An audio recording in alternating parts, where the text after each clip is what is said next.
Hi అండి, నమస్తే. నేను మీ Pavani. Welcome back to Pavani's new world. ఇవాళ వీడియోలో నేను గులివెందుల ఫ్రై చూపిస్తాను. సింపుల్గా బట్ టేస్ట్ అయితే చాలా బాగుంటుంది. ఫస్ట్ అయితే చూడండి, గులివెందులను అయితే నేను తీసుకున్నాను. దీన్ని 2-3 టైమ్స్ బాగా కడిగి ఉప్పు పసుపు వేసి లాస్ట్లో కడిగేసి వీటికైతే మనం ఉప్పు కారం అన్నీ పట్టించేసి పక్కన పెట్టేస్తే కనుక మనం ఫ్రై చేసేటప్పటికి చాలా బాగా పడతాయండి ఉప్పు కారం అనేది. సో మనం వీటికి అవి పట్టించినాక హాఫ్ అన్ అవర్ అయినా మనం పక్కన పెట్టేస్తే కనుక ఇవి మనం ఫ్రై చేసేటప్పుడు చాలా టేస్ట్గా ఉంటాయి. ఫస్ట్ అయితే మనం ప్రాసెస్లోకి అయితే వెళ్ళిపోదాం. So let's start the video. First అయితే చూడండి, చేపలని విధంగా నైఫ్తో 2 వైపులా ఘాట్లు పెట్టుకోవాలండి. మనం ఇలా పెట్టుకోవడం వల్ల మనకి ఇవి వేయించేటప్పుడు ఉప్పు కారం అనేది లోపల వరకు వెళ్తుంది. సో టేస్ట్ అయితే చాలా బాగుంటుంది. లేదంటే పైన క్రిస్పీగా ఉంటుంది, లోపల మాత్రం చప్పగా ఉంటుంది. సో అందుకని ఈ విధంగా మొత్తం ఫిష్కి మొత్తం ఘాట్లు పెట్టుకున్నాక ఇప్పుడైతే 1 table spoon salt, 1 table spoon పసుపు, 1 టేబుల్ స్పూన్ కారం మీరు తినే బట్టి యాడ్ చేసుకోండి. నెక్స్ట్ 1 టేబుల్ స్పూన్ అల్లం వెల్లుల్లి paste, 1 tablespoon garam masala, 1 half teaspoon jeera powder, 1 half teaspoon dhania powder వేసుకున్నాక 1 హాఫ్ లెమన్ విధంగా పిండేసుకోండి.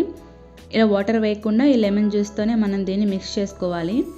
ఇలా మిక్స్ చేసుకుంటే మనకి ఇది ఒక ముద్దలా రెడీ అవుతుంది. సో ఇప్పుడైతే దీన్ని మనం ఈ చేపలకు పట్టించుకుంటే కనుక మనకి చాలా టేస్టీగా ఉంటాయి.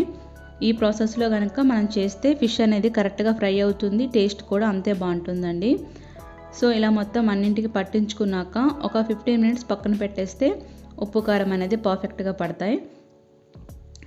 చూసారు కదా, అన్నిటిని ఇలానే అప్లై చేసుకుని పక్కన పెట్టేసేయండి.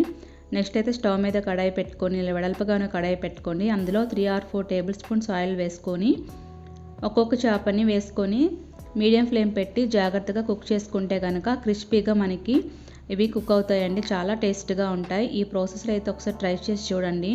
చాలా తొందరగా అయిపోతుంది, టేస్ట్ కూడా అంతే బాగుంటుంది. సో మనం టర్న్ చేసేటప్పుడు మాత్రం జాగ్రత్తగా చూసి టర్న్ చేసుకోవాలండి, లేదంటే ఇవి విరిగిపోతాయి. సో విధంగా మొత్తం అన్నింటినీ ఇలానే ఫ్రై చేసుకోవాలి. ఇప్పుడైతే మనం సర్వ్ చేసుకుందామండి. చూసారు కదా, గులివెందుల చేపల ఫ్రై అనేది చాలా టేస్ట్గా ఉంటుంది. ప్రాసెస్ కూడా చాలా సింపుల్. సో మీరైతే తప్పకుండా ట్రై చేసి మీకు ఎలా వచ్చింది అనేది నా కామెంట్ రూపంలో అయితే షేర్ చేసుకోండి. నా వీడియో మీకు నచ్చినట్టయితే ప్లీజ్ లైక్ చేయండి, షేర్ చేయండి. మరిన్ని టేస్టీ అండ్ క్విక్ రెసిపీస్ కోసం మన ఛానల్ని సబ్స్క్రైబ్ చేసుకోండి. Thanks for watching.